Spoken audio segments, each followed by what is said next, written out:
Irmãos, eu quero falar hoje sobre doença causada por maldição. Olha que tema pesado, né? Estranho. Porque assim, nós somos um aparelho biológico, nosso corpo é um aparelho biológico que ele se degrada, tá bom? Então não adianta você chegar, olha, preste bem atenção nisso, fumou a vida inteira, entendeu? Tem gente aí quando era criança fumava, desgraçou com o corpo, espremeu todo o corpo, aí com 60 anos se converte. Aí descobre um câncer que está já espalhado no corpo, aí quer que Jesus cure. Meu filho, não é que Jesus não pode te curar. Mas Jesus vai olhar para você e vai dizer assim, foi você que fez isso aí. Entendeu? Tem uma amiga nossa que faleceu recentemente, não se alimentava bem, não fazia exercício, para ir na padaria ali da esquina ia de carro, para não sei o quê. Quando ficou doente, morreu. Porque nunca fez o corpo dela se defender. Às vezes as coisas ruins são boas. Tipo, ir a pé para a escola na chuva. É ruim, mas é bom, porque fortalece. Atenção, é pro teu filho? Pro teu e pro meu. Pro teu e pro meu que estudam no mesmo lugar. É bom ir a pé para a faculdade, às vezes na chuva, porque se molha um pouquinho, depois toma um banho quente, bota o tênis na lavanderia e tá tudo certo. E cria anticorpos, cria defesas do organismo, as mitocôndrias agradecem, tá bom? Então, assim, tem coisas que a dificuldade nos traz benefícios, ok? É isso. Mas tem doenças que são geradas por maldições. E tem. Uma das armas do mundo espiritual são as doenças. O diabo, ele consegue, através de doenças, parar uma localidade. Eu vou contar um testemunho. Antes de eu falar o que eu de fato tenho que falar, eu ouvi um testemunho. Esse testemunho está no meu canal do YouTube, num vídeo na playlist do Na Guerra, de um africano que eu entrevistei lá em Curitiba. Ele falou que quando os missionários foram para o país dele... Você lembra, Mateus, que país que era do missionário? Eu não lembro que país que era. É um país da África. Quando os missionários foram para esse país para evangelizar, esse africano, ele foi da primeira leva, da primeira comunidade que foi evangelizada. Então ele é um dos primeiros crentes daquele país. Antes não tinha crente lá. E aí começaram a evangelizar e falar as boas novas da salvação e os africanos começaram a se converter. Sabe o que o diabo fez? Deu uma pandemia de uma doença, uma epidemia de uma doença, não lembro se era cólera, né? Uma epidemia de cólera, como nunca antes houve na história daquele país e nunca houve depois. Então, e aí ele falou que o mais estranho era que quem estava morrendo de cólera? Os que se convertiam. A pessoa aceitava Jesus, pegava cólera e morria. A pessoa negava o evangelho, não aceitava Jesus, não pegava cólera. E aí os crentes missionários entenderam que aquilo era um levante maligno, satânico, para que as pessoas ficassem desencorajadas em aceitar Jesus, porque eles estavam vendo. 10 aqui da minha família aceitaram Jesus, os 10 morreram, eu não vou aceitar. Entenderam? Então a doença, ela é uma arma espiritual. Pode ser desgaste do seu organismo, pode ser decorrente da sua vida, alguma coisa aí, acontece, né? Quem nunca ficou doente por alguma questão natural? Todo mundo. Por isso que a Bíblia não demoniza médicos. O apóstolo Paulo, andava com Lucas, que era médico, porque Paulo era doente. E várias cartas, epístolas paulinas, ele cita Lucas, o médico amado, então, que me assiste nas minhas doenças. Então, ok, Deus não tem nada, Deus não tem problema com doença, porque a gente vai ter que morrer uma hora de alguma coisa, fatalmente vai ser uma doença que vai nos levar. Porém, existem causas que são maldições, ok? E eu vou pegar um texto da Bíblia que vai ser bem interessante para nós estudarmos hoje. Está lá no segundo livro dos Reis, segundo Reis, capítulo 5. Segundo Reis, capítulo 5. Enquanto você procura, eu vou contextualizar. É a história de Naamã, curado de lepra. Todo mundo lembra da história de Naamã? Alguém não sabe o que é a história de Naamã? Alguém? Você não precisa ter vergonha se você não souber, só para eu poder fazer um resumo. Quem não sabe qual é a história de Naamã? Quem não sabe? Não sabe? Não sabe? Então deixa eu explicar para vocês, para a gente não precisar ler muito texto. Naamã era um soldado, um general de guerra de um exército de um país chamado Síria. Só que Naamã tinha lepra, tá? E Naamã, na Síria, a lepra não era considerada uma maldição. Em Israel era uma maldição. Então, na Síria, o leproso poderia conviver em sociedade desde que não tivesse contato com outras pessoas. Porque se ele tivesse contato com alguém, poderia passar lepra para alguém, ok? Então Naamã era um comandante, um general, um herói de guerra de um exército chamado exército arameu. Qual que era a função do exército arameu? Era um exército formado por leprosos, que como eles já tinham uma sentença de morte, eles iriam morrer daquela doença, eles não tinham medo da batalha. Era o exército mais feroz que a Síria tinha. Eles iam para a guerra sem medo nenhum. Porque se ele morresse ali, pelo menos morria como um herói e a família ficava bem. Porque daí ganhava os prêmios da guerra. Se ele morresse em casa doente, a família ficava mal. Então os leprosos, eles se especializavam em guerra, isso na Síria, e lutavam no exército arameu. Naamã era o comandante do exército arameu. O que acontece? Numa das incursões dos sírios, levaram uma menina escrava. E essa menina, ela era de Israel. Essa menina escutava a noite inteira Naamã chorando de dor. Essa menina via a dor desse homem. E um dia essa menina falou para a esposa de Naamã: se o meu senhor, era a forma que chamava o patrão, né? Se o meu patrão soubesse que lá na minha terra tem um profeta, tem Deus lá, curaria ele da lepra. A mulher falou para Naamã, Naamã falou para o rei da Síria, o rei da Síria mandou cartas para o rei de Israel e mandou Naamã com uma comitiva dizendo: cure o meu guerreiro. Quando o rei de Israel viu aquela comitiva e uma carta, o rei de Israel rasgou as vestes e disse: só pode ser uma armadilha, como é que eu vou curar alguém? Eu não tenho poder de nada.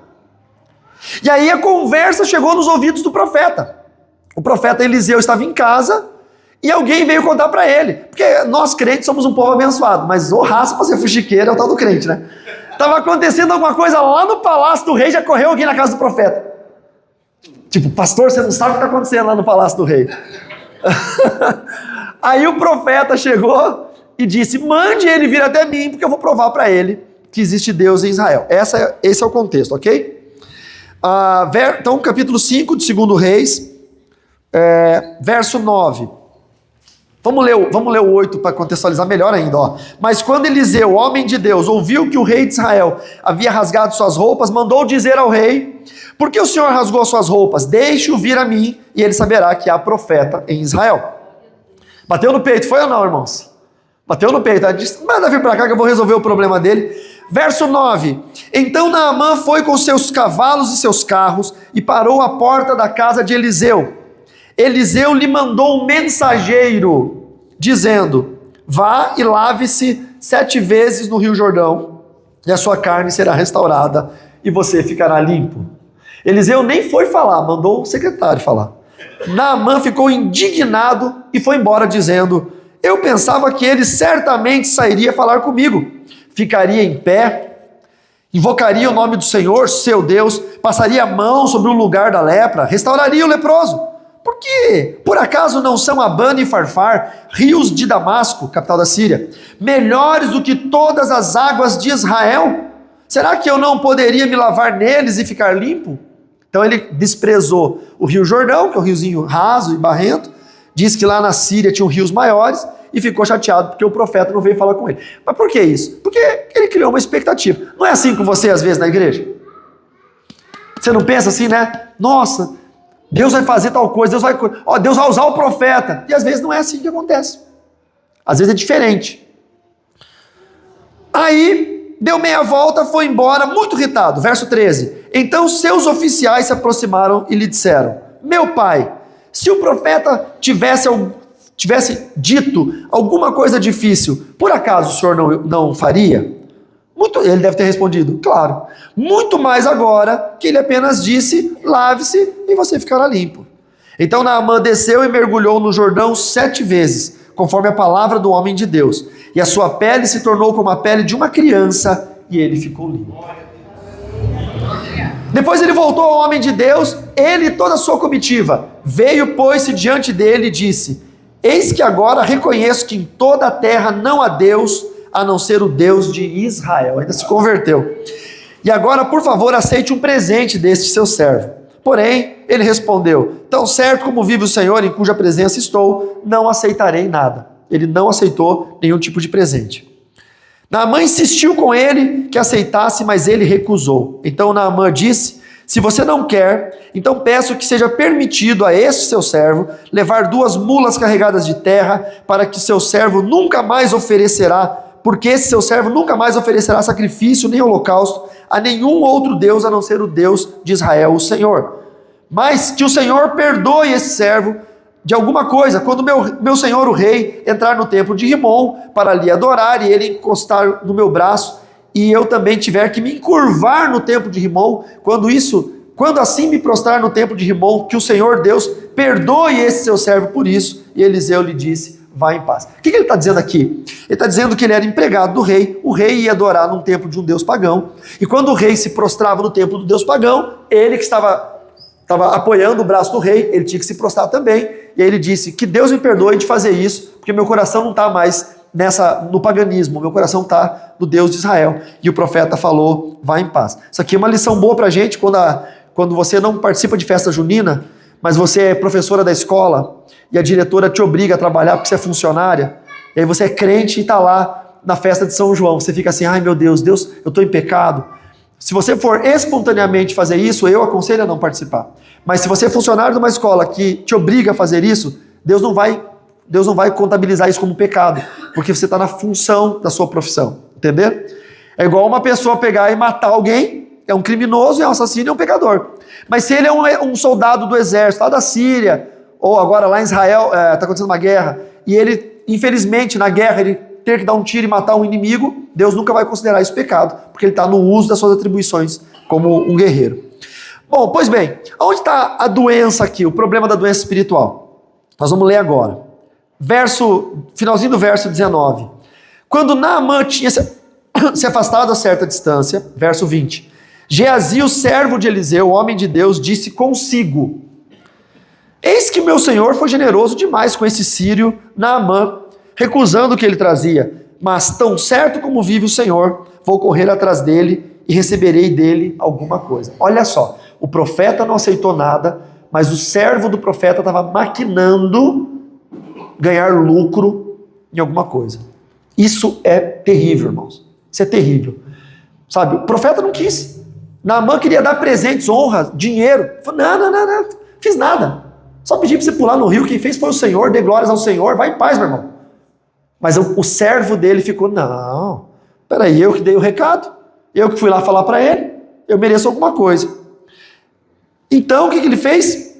Verso 21, Geazi correu atrás de Naamã, quando Naamã viu que alguém vinha correndo atrás dele, saltou da carruagem para ir ao encontro dele. Então perguntou, está tudo bem? E ele respondeu, sim, tudo bem, meu senhor me mandou dizer, começou mentindo, eis que agora mesmo vieram da região montanhosa de Efraim 2 jovens que fazem parte do grupo dos discípulos dos profetas. Que mentira bem informada, né? Ele foi maquinando. Por favor, deles 34 quilos de prata e 2 mudas de roupa. Naamã disse, tenha bondade de levar 68 quilos. Ele pediu uma parte. Naamã, generoso, falou, eu vou te dar o dobro que você pediu. Olha o que aconteceu, eu estou curado, não vou mais morrer. O que você pediu, eu te dou o dobro. Insistiu com ele e amarrou 68 quilos de prata em 2 sacos e 2 mudas de roupa. Pôs isto sobre os ombros de 2 dos seus servos para que o levasse à frente de Geazi. Quando ele chegou à colina, pegou os sacos que os servos traziam e os depositou em casa. Então despediu aqueles homens que se foram. Ele, porém, entrou e se pôs diante do seu senhor. E Eliseu perguntou, de onde você vem, Geazi? E ele respondeu, esse seu servo não foi a lugar nenhum? Então Eliseu respondeu, você acha que eu não estava com você em espírito quando aquele homem voltou da sua carruagem para encontrar-se com você? Será que era esta a ocasião para você aceitar prata e aceitar roupas, olivais e vinhas, ovelhas e bois, servos e servas? Espera aí, ele pegou tudo isso? Não, ele pegou prata e roupa, mas Deus deu a revelação ao profeta o que Geazi pretendia comprar com essa prata.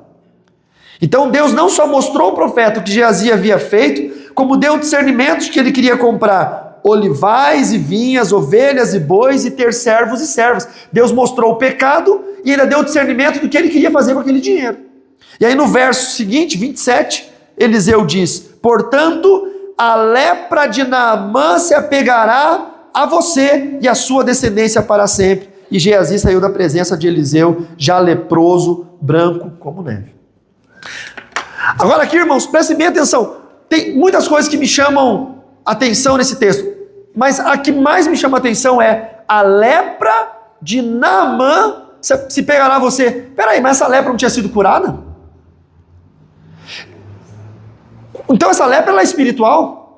Ela não foi extinta, ela foi tirada de Naamã. Entenda, se alguém fizer um fogo no chão e vier uma outra pessoa com água ou com extintor de incêndio, de alguma forma, extinguir completamente esse fogo, não tem como eu pegar esse mesmo fogo que foi extinto e colocá-lo em outro lugar. Eu preciso fazer um fogo novo. E talvez, dependendo do modo, do método que eu usei para apagar esse fogo, nem aqueles elementos que foram usados para combustão eu posso usar novamente. Se jogou muita água, molhou a lenha, molhou o papel, dificilmente eu vou usar agora esse mesmo elemento para causar uma nova fogueira, para causar um novo fogo. Se eu penso que a lepra era uma doença física e ela estava atribuída ao corpo de Naamã por uma questão natural, por uma degradação das células, e Deus o curou pulando 7 vezes no Rio Jordão por uma palavra profética, aquela lepra ela foi 100% extinta. Não tem como sobrar uma lepra para passar para alguém. Então de que forma o profeta pode dizer para Geazi que a lepra de Naamã cai sobre ele? Porque o profeta sabia que aquela lepra era uma maldição. A gente pode trazer aqui vários pensamentos sobre maldição, mas só tem um que vem à minha mente. A serva israelense sequestrada por Naamã, que servia como escrava na casa dele. O dia que aquele sírio pegou uma jovem israelense, tirou da presença da família dela, obrigou ela a adorar Rimon, porque ele era um adorador de Rimon, obrigou uma menina que servia a Deus a servir o demônio, ele recebeu uma maldição de Deus sobre a vida dele, que se tornou a doença, a lepra. Muito cuidado com o que nós temos que ter muito cuidado com o que fazemos. Muito cuidado, porque existem situações que Deus não perdoa. Deus não tem por inocente aquele que erra contra ele. A palavra de Deus diz em Êxodo, capítulo 20, no verso 5, que Deus não perdoa aqueles que o odeiam e faz com que o pecado dos pais visite os filhos até a 3ª e 4ª geração daqueles que o aborrecem. Lutar contra Deus é uma luta perdida. Então, se essa for a causa da maldição, a causa da lepra, Naamã estava amaldiçoado. Quando ele foi a Israel e ele se humilhou, você vê que ele chega bem soberbo. Ah, mas eu pensei que o profeta ia vir falar comigo e nem veio. Sabe, o profeta estava tratando dele o tempo todo. Ah, ele é o grande lá na Síria? Aqui ele tem que ver que ele não é ninguém. O profeta nem poderia sair perto dele, porque em Israel lepra é maldição. Em Israel, o leproso ele é extinto da cidade. O leproso fica fora, no reduto dos leprosos. Então ele pegou e mandou o secretário. Naamã, todo soberbo, decidiu voltar embora, reclamou que o riozinho Jordão é raso, reclamou que o profeta não veio falar com ele, reclamou de uma série de coisas, até que um dos seus funcionários, altos oficiais, disse: poxa, se ele tivesse pedido para você subir com uma pedra nas costas até naquele monte, você não subiria? Eu subiria. Se ele tivesse pedido para você oferecer 1000 holocaustos para Deus, para que Deus pudesse te curar, você não teria oferecido? Teria. Então, meu filho, tá calor, viajamos a beça, pula 7 vezes esse rio aí, resolve logo isso, vamos voltar para casa. E ele falou: é verdade. Paga para mim, o que te custa? Você acreditou? Aquela menina disse que aqui tinha cura e restauração. Quando ele fez isso, e aí vem a conversão, ele volta dizendo: agora eu vejo que só tem um Deus. Eu vejo que o Deus da minha terra não é Deus, só o Deus de vocês é Deus. E ele fica tão zeloso com a crença nova, adquirida, com a sua conversão, que ele fala: olha que loucura, deixa eu levar 2 mulas cheias de terra de Israel. Porque a hora que eu dobrar o meu joelho, eu não quero dobrar o meu joelho na terra da Síria. Ele ia fazer tipo, pro gato fazer xixi. Aquela quadradinho. Ele ia fazer um quadradinho de terra e ele ia dobrar o joelho na terra de Israel. Ele ia colocar o rosto dele na terra de Israel. Acho que o Edir Macedo é descendente desse Naamã, né? Que ele fica lá na Universal vendendo areia de Israel, água do Rio Jordão, folha da oliveira do Getsemane. Eu não sei, hein? Há de se averiguar a linhagem aí, que eu tô achando que ele é descendente de Naamã. Mas foi curado! E ele ficou tão grato a Deus que ele se preocupou em não pecar mais contra Deus. Por quê? Porque dentro dele tinha algo dizendo, você sabe por que você era doente. Não peca de novo. Pior coisa é você ser liberto de algo e voltar no mesmo erro. Inclusive, Mateus capítulo 12, verso 43 diz que quando você é liberto de um demônio e você peca de novo, esse demônio volta e traz mais 7 piores. É bem pior. E ele ficou muito zeloso. Ele falou, eu vou me ajoelhar na terra de Israel. E se eu for no templo de Rimon e o rei se prostrar, ele vai estar segurando no meu braço, eu vou ter que me prostrar também. Vai em paz, está tudo bem. Você se converteu de verdade. Ok. Então, o mesmo profeta que teve o poder de tirar essa maldição dele, essa maldição está suspensa no ambiente espiritual. Quando ele viu Geazi ir atrás, olha, vou falar um negócio para vocês, irmãos. Como que o diabo não gosta de perder guerra? Como que o diabo ele é intrépido, ele é ardiloso, como que o diabo ele é implacável. Ele estava perdendo a guerra porque a lepra que ele colocou sobre uma maldição que Naamã tinha sido tirado por nome de Deus. O que ele fez? Foi lá e tentou Geazi. O texto é muito claro. Verso 20, Geazi, o servo de Eliseu, o homem de Deus, disse consigo. Irmãos, esse disse consigo é a voz do diabo se passando pelo pensamento dele. O diabo nunca diz assim, ei Geazi, vai lá e pega prata. Porque você ia estar pensando, peraí, eu estou ouvindo voz? Eu estou sofrendo de algum distúrbio? O diabo nunca fala em terceira pessoa. Vá você... Não, nunca. Ele sempre fala em primeira pessoa, para confundir o seu pensamento. O diabo falaria bem assim, por que o meu chefe não pegou isso se nós merecemos? Eu acho que eu vou lá pegar essa prata para mim. Foi o diabo quem disse, mas Geazi internalizou como se fosse seu próprio pensamento. O diabo não quer perder batalha nunca. Em outras palavras, a maldição sobre Naamã saiu, eu vou colocar essa maldição em alguém. Mas essa maldição não vai ficar extinta, ela vai continuar nessa terra. E a maldição caiu sobre Geazi. Existem doenças, irmãos, que são fruto espiritual, que vieram de algum lugar espiritual. De algum lugar. Tem casos de famílias, de pessoas que foram abençoadas e deixaram de ter uma doença. E algum parente daquela família passou a ter aquela doença. Tem casos em que... Não só doença, eu estou falando de maldição. Eu conheci não uma nem duas famílias que a mulher orou anos para que o marido se convertesse. Anos. Até que no dia que o marido se converteu, passou meses, a mulher se desviou. Sabe o que é isso? É o diabo não querendo perder batalha. Nós temos que ser sóbrios e vigilantes o tempo todo. Existem coisas que tem explicação. Você sabe. Tá com câncer no pulmão, fumou igual um gambá a vida inteira. Você quer que tenha o quê? Flores no seu pulmão? Você detonou seu pulmão. Mas agora eu aceitei Jesus. Você vai para o céu. Vai morrer dessa doença. Vai fazer o quê? Essa é a verdade. Eu não vou chegar para um cara que bebeu a vida inteira, agora está com o fígado estourado. Irmão, você vai se converter e só se Deus quiser fazer um milagre. Se Ele não quiser, pela ordem natural das coisas, você ferrou seu organismo. Agora, tem coisa que não tem sentido. Tem coisa que são palavras específicas liberadas no mundo invisível para acabar com a vida das pessoas. Bom, Geazi ficou leproso. O que acontece com os leprosos? Os leprosos eles precisam ser jogados num lugar chamado o Reduto dos Leprosos. Eu fui em Manaus certa vez e conheci o leprosário de Manaus. Manaus tem um leprosário, tá? Inclusive hoje é chamado de bairro dos leprosos. Todos que moram ali, ou quase todos, são descendentes de leprosos. Que história é essa em Manaus? Houve uma invasão holandesa no Brasil uma certa feita, tanto é que alguns estados do Nordeste têm uma forte colonização holandesa. Nessa invasão, você sabe que Suriname, Guiana Francesa e a Guiana, tem uma que é holandesa, uma que é francesa, que é a Guiana Francesa, e Suriname, acho que era inglês, se eu não me engano. Ou a Guiana era inglês e Suriname era holandês.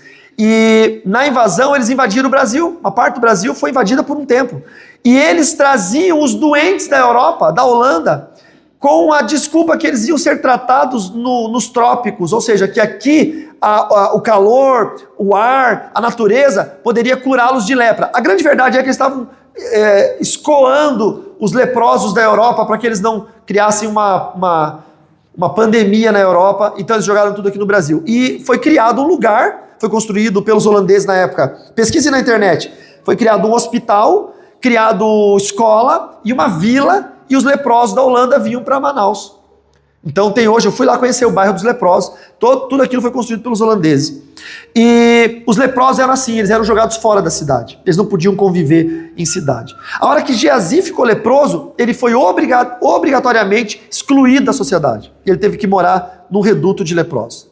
Agora vem uma história interessante, Samaria passou por uma fome, nós estamos em 2 Reis, nós estamos no capítulo 5. No capítulo 6, nós vamos ver a fome de Samaria a partir do verso 24. Essa história da fome de Samaria, ela é pesada demais. Olha o que o texto diz, irmãos. Quem não trouxe a Bíblia está na tela aqui. Depois disto, Ben-Hadad, rei da Síria, juntou todo o seu exército e foi e sitiou a cidade de Samaria. Mesmo tendo acontecido a cura de Naamã, ainda havia essas guerras, né? Houve grande fome em Samaria. Eis que a sitiaram, a ponto de se vender a cabeça de um jumento por 80 moedas de prata e um pouco de esterco de pomba por 5 moedas de prata. Imagine. Por que tinha fome? Porque as propriedades agrícolas eram pro lado de fora, cuidava dos gados pro lado de fora e a cidade era murada. Então quando o exército cercou a cidade, todo mundo estava dentro, ficou fechado, o mantimento que tinha dentro acabou, chegou uma hora que começaram a passar fome. Tá? Muita fome. Isso na história aconteceram várias vezes. Jerusalém aconteceu isso no ano 67, quando Tito cercou a cidade, destruiu no ano 70, né? Colocou fogo no ano 70, mas eles passavam tanta fome, que eles estavam começando a comer feno. Os moradores de Jerusalém no ano 67 comiam feno, porque eles não tinham o que comer. Tá? Por ordem de Diocleciano, pai de Tito, enfim, essa história. E aqui Samaria estava desse jeito, eles estavam dando 80 moedas de prata para comprar uma cabeça de jumento para tentar comer. Quando o rei de Israel vinha passando, andando sobre a muralha, uma mulher gritou, veja o que essa mulher disse: ajude-me, ó rei, meu senhor. Ele respondeu: se o Senhor Deus não ajudar você, como que poderei eu ajudá-la? Com a eira ou com o lagar? A eira, onde plantava, vazio; o lagar, onde espremia as frutas, vazio também. Ela respondeu: esta mulher me disse, mostrou uma outra mulher, olha, leiam, irmãos, essa mulher me disse, dê o seu filho para que hoje o comamos. Antropofagia, irmãos, canibalismo. Dê o seu filho para que hoje o comamos e amanhã comeremos o meu. Assim, cozinhamos meu filho e o comemos. Você já imaginou que você leria isso na Bíblia alguma vez? Olha a situação. Assim cozinhamos o meu filho e o comemos. Mas no dia seguinte, quando eu disse a ela, dê o seu filho para que o comamos, ela o escondeu. Essa era a situação que as pessoas estavam. Ao ouvir as palavras da mulher, o rei rasgou suas roupas, como ele estava andando sobre a muralha, e o povo olhou e viu que por baixo, sobre a pele, o rei estava usando pano de saco, que era a roupa de humilhação que alguém usava naquela época. Então o rei disse, que Deus me castigue se até o final do dia Eliseu, filho de Safate, ainda estiver com a cabeça sobre os ombros. Por quê? Porque o rei achava que o profeta tinha que dar a solução para tudo.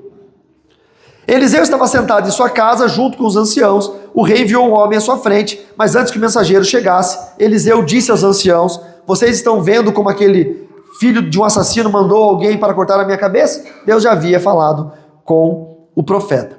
O que eu quero dizer sobre isso? Eliseu fez uma profecia. E a profecia dele estava ligada a acabar com essa fome. Veja o que ele disse. Capítulo 7, verso 1. Ouçam a palavra do Senhor. Assim diz o Senhor, amanhã, a estas horas mais ou menos, junto ao portão de Samaria, uma medida da melhor farinha será vendida por 1 moeda de prata. E 2 medidas de cevada serão vendidas por 1 moeda de prata. Porém, o capitão, em cujo braço o rei se apoiava, respondeu ao homem de Deus, mesmo que o Senhor Deus fizesse janelas no céu, será que isso poderia acontecer? E o profeta respondeu, eis que você verá com os seus próprios olhos, mas você não comerá disso. Por que eu estou fazendo questão de ler esse texto? Para vocês entenderem sobre aquela doença, aquela lepra de Naamã, que pegou em Geazi, era uma maldição espiritual. Vou seguir lendo. 4 homens leprosos estavam à entrada do portão da cidade. Eles disseram uns aos outros: para que vamos ficar aqui sentados até morrer? Os leprosos estavam lá de fora, porque os leprosos não podiam ficar dentro da cidade. Se decidirmos entrar na cidade, há fome na cidade e morreremos lá. E se ficarmos sentados aqui, também morreremos. Por que eles morreriam? Porque os leprosos, eles viviam de esmola. Eles não podiam trabalhar e não podiam morar na cidade. Então eles ficavam fora da cidade, passava alguém pelo reduto dos leprosos. Eu vou exemplificar com esse... Posso pegar isso aqui? Pode. Pronto. Imagine que a cidade é para lá, aqui é a estrada, eles deixavam algo assim na beira da estrada. Ah, mas é só para um exemplo. Aí eu saía de casa, eu trazia um saco com comida e eu colocava em cima dessa estante e eu tocava um sininho e eu saía. Os leprosos esperavam eu sair para não me contaminar. Eles vinham ali agradecidos, pegavam a comida e levavam lá para a caverninha deles, eles comiam. Era isso. Os que não decidiam se tornar ladrões, salteadores, que decidiam viver reclusos, eles viviam assim, com doações. Só que tinha fome. Uma mulher estava comendo o filho e querendo depois comer o filho da outra e estava assim, estava matando as crianças para comer. Alguém levaria comida para um leproso? A gente passou por situações assim, horríveis na época da pandemia, começou a faltar mantimento em vários lugares e nós trabalhamos com sustento de missionários, nós começamos a pensar as empresas quebrando, falindo, diminuindo clientes, diminuindo entradas. Os mantenedores não iam tirar a comida da boca dos filhos, mas começaram a parar de mandar oferta para o campo missionário. Só que o missionário estava lá no campo e ele também precisava comer. E não tinha como, porque as pessoas paravam de mandar ofertas para os missionários. Os missionários não são leprosos, são missionários, mas dependiam da oferta. Eu tinha que ficar intercedendo para os irmãos, falando: irmãos, não parem de ofertar para missões, porque os missionários vão morrer de fome. E essa foi a situação dos leprosos. Eles olhavam para aquela base onde ficava a comida e nada tinha. E aí eles disseram: se ficarmos, nós vamos morrer. Se decidirmos entrar na cidade, tem fome, nós vamos morrer. Vamos então para o arraial dos sírios e nos entreguemos a eles. Se nos deixarem viver, viveremos. Mas se nos matarem, apenas morreremos. Nós já vamos morrer. Ao anoitecer, eles se levantaram para ir até o arraial dos sírios. Quando chegaram às imediações do arraial, eis que não havia ninguém lá. Porque o Senhor tinha feito com que no arraial dos sírios se ouvisse um grande ruído de carros de guerra e de cavalos, e o ruído de um grande exército, de maneira que disseram uns aos outros: eis que o rei de Israel contratou o rei dos heteus e o rei dos egípcios para virem contra nós. Por isso, ao anoitecer, eles se levantaram e fugiram, abandonando as tendas, os seus cavalos e os seus jumentos, e deixando o arraial como estava, fugiram para salvar a vida. Naquela madrugada, Deus fez com que eles ouvissem sons de carros de guerra, de cavalos, e eles ficaram apavorados e fugiram, e deixaram tudo para trás. Mas na cidade ninguém sabia. Só os 4 leprosos ficaram sabendo. Chegaram lá, e os inimigos tinham fugido, e tinha comida em abundância, tinha tudo em abundância. Assim, verso 8, quando aqueles leprosos chegaram às imediações do arraial e entraram numa tenda, comeram e beberam, depois levaram dali prata, ouro e roupas. Levaram o quê, irmãos? Se liga bem nisso, tá? Prata, ouro e roupas. Então se foram e esconderam tudo, voltaram a entrar em outra tenda e dali também levaram o que esconderam. Então disseram uns aos outros: não é certo o que estamos fazendo. Esse é um dia de boas novas e nós nos calamos. Se esperarmos até a luz da manhã, seremos tidos por culpados. Vamos agora mesmo anunciar isso no Palácio Real. Tem uma tradução que diz assim, deixa eu ver essa tradução aqui, ó. Então disseram uns para os outros: não fazemos bem, esse é o dia de boas novas. Se nos calamos, se esperamos até a luz da manhã, algum mal nos sobrevirá. A minha pergunta é: qual outro mal pode sobrevir a eles se eles já estão condenados à morte por serem leprosos? Você entende? Agora vamos refazer a história. Quem que ficou leproso com uma maldição? Geazi. Geazi teve que ir para o reduto dos leprosos. Então um desses 4 leprosos é Geazi. Um dos 4. Quando eles entraram numa cabana e pegaram ouro, prata e vestes, o que foi que fez Geazi ficar leproso? Ele pegou prata e vestes de Naamã. Aquilo ativou nele o quê? Opa, se eu continuar fazendo isso, essa lepra que está em mim, que é uma maldição, não vai sair nunca. Coisa pior vai me acontecer. Então ele convenceu os outros 3 a irem e avisarem na cidade. Verso 10. Assim eles foram e gritaram para os porteiros da cidade, anunciando o seguinte: fomos ao arraial dos sírios e lá não vimos nem ouvimos ninguém. Encontramos apenas os cavalos, os jumentos amarrados e as tendas como estavam. Então os porteiros gritaram e fizeram anunciar a notícia no interior do palácio real. O rei se levantou de noite e disse aos seus servos. E aí, irmãos, para encurtar aqui o texto, eles foram, pegaram tudo, houve grande bonança, e para cumprir a profecia do profeta, que disse que o capitão da guarda iria ver com os olhos e não iria comer, quando aquela multidão passou para buscar os bens e se alimentar, eles atropelaram o capitão da guarda, ele morreu pisoteado. Ele viu a comida vindo, mas ele mesmo não comeu. Ele acabou, isso está lá no verso 19 e 20 para frente, ele acabou morrendo e ele não comeu. Pois bem, aonde eu vejo que a maldição de Geazi, a lepra, era só uma maldição espiritual? Siga comigo, capítulo 8. Antes de toda essa fome acontecer, Eliseu deu uma palavra para uma mulher, uma sunamita, uma mulher rica, que Eliseu tinha dado um filho, né? Tinha profetizado um filho, o filho nasceu, depois morreu, ele ressuscitou a criança. Vocês lembram dessa história? Eliseu. E ela voltou para a capital para ter os seus bens restaurados. Depois de 7 anos, que foi o tempo da fome. Verso 3, capítulo 8, verso 3. Ao final dos 7 anos, a mulher voltou da terra dos filisteus e foi falar com o rei para reclamar a sua casa e suas terras. Ela era uma mulher rica, abandonou sua terra por causa da invasão dos sírios, ficou 7 anos fora, ela voltou, pediu para o rei, devolve o que é meu. Verso 4, o rei estava falando com o servo do homem de Deus. Como que Geazi, sendo leproso, estava no trono, sentado do lado do rei, contando para o rei as coisas? Porque quando Geazi, um dos 4 leprosos, reconheceu que o pecado dele é o que tinha dado a maldição, e disse para os demais: não é certo o que a gente faz, vamos reparar isso, vamos avisar a cidade inteira que tem comida para todo mundo. Naquela hora a maldição sai dele, ele é perdoado por Deus, e ele é instantaneamente curado, e é restabelecido ao seu trabalho como servo do profeta, e está no trono junto com o rei, falando. Olha o texto, o que diz? O rei estava falando com Geazi, o servo do homem de Deus, dizendo: conte-me todas as grandes obras que Eliseu tem feito.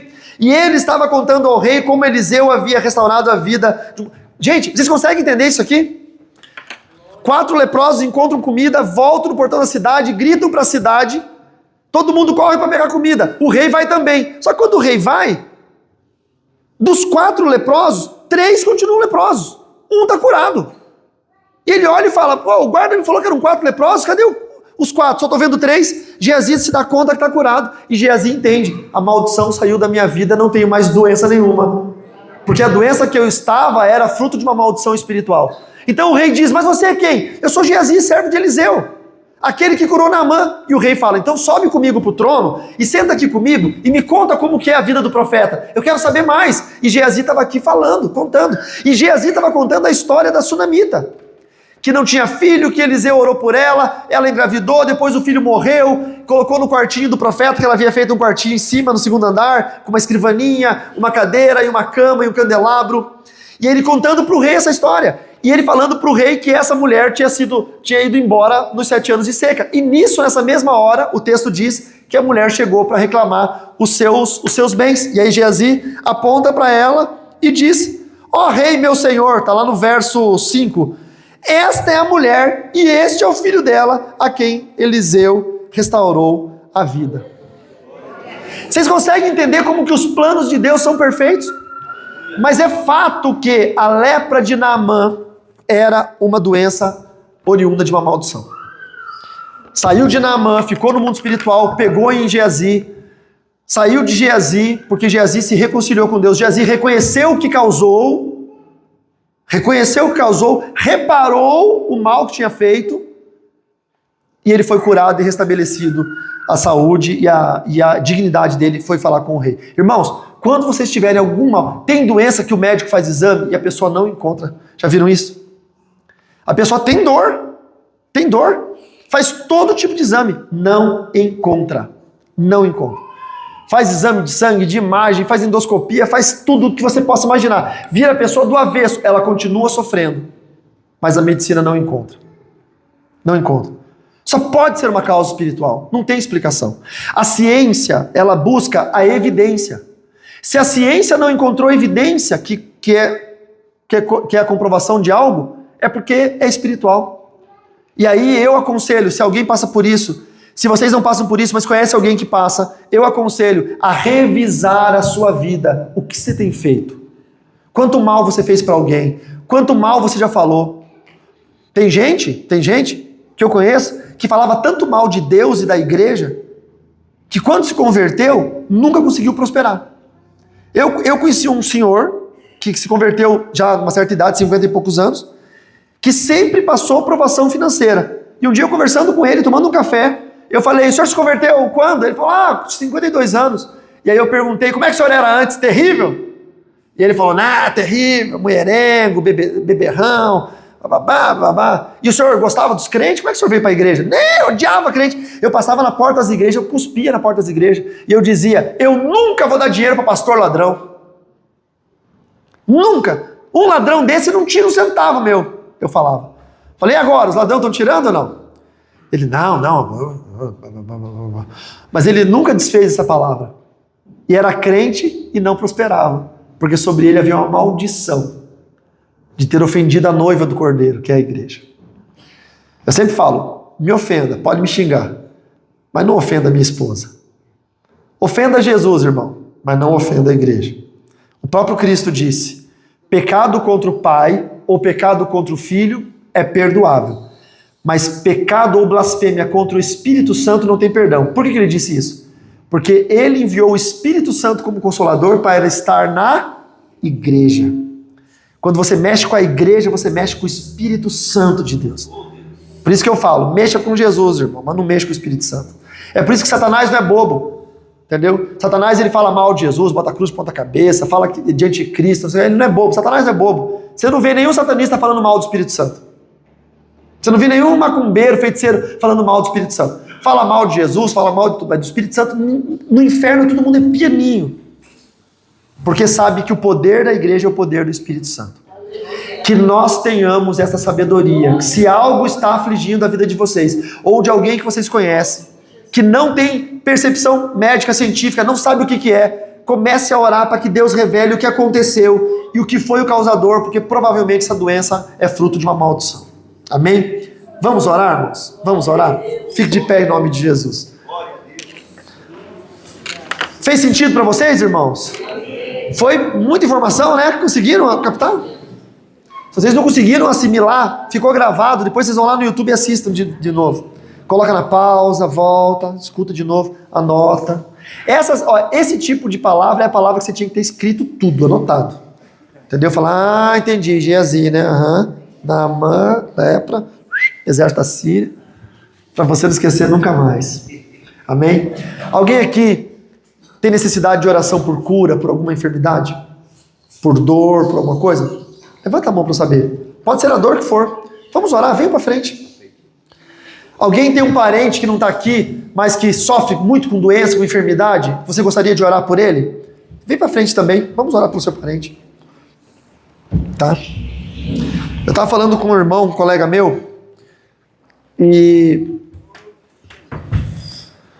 ele me fez uma pergunta sobre intercessão por pessoas doentes. Olha a pergunta dele, que inteligente. Ele falou assim, pastor, conheço uma mulher na igreja. Irmãos, podem vir mais perto, irmãos. É só lá na lepra, lá antigamente, que não podia ficar perto. Agora não tem problema. Quando estavam no mundo, né, ficavam tudo apertado nos bailes de carnaval. Aí vira crente, fica tudo...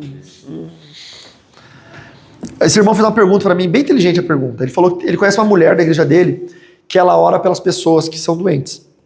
E quando ela termina de orar, ela fica sentindo a dor da pessoa. Eu falei, meu filho, tem alguma coisa errada com essa mulher. Não, mas é um mistério. Eu falei, mistério? Que raio de mistério é esse? Se eu orar com alguém doente e eu ficar com a doença do cara, eu não oro nunca mais na minha vida. Não é um bom negócio. Não é? O cara tem problema nas pernas, eu oro com ele e fica as pernas mole. O outro tem enxaqueca, eu oro com ele e fica com enxaqueca. Não. Aí eu contei para ele o seguinte. Se um bombeiro vai apagar incêndio numa casa, e ele volta todo queimado, com queimaduras terríveis, e toda vez que ele vai apagar um incêndio, ele volta com queimaduras terríveis, ele vai rever os equipamentos que ele usa, depois ele vai rever os procedimentos que ele usa, o treinamento que ele tem, e por fim ele vai rever se ele está no lugar certo. Talvez a profissão dele seja outra. Porque tem alguma coisa errada. Eu falei, libertador, que quando ora por alguém fica doente, que quando ora pela pessoa tem pesadelo à noite, que quando... ele tem que começar a rever o treinamento que ele tem, o procedimento que ele faz, quem ele é, ou o ministério que ele tem chamado.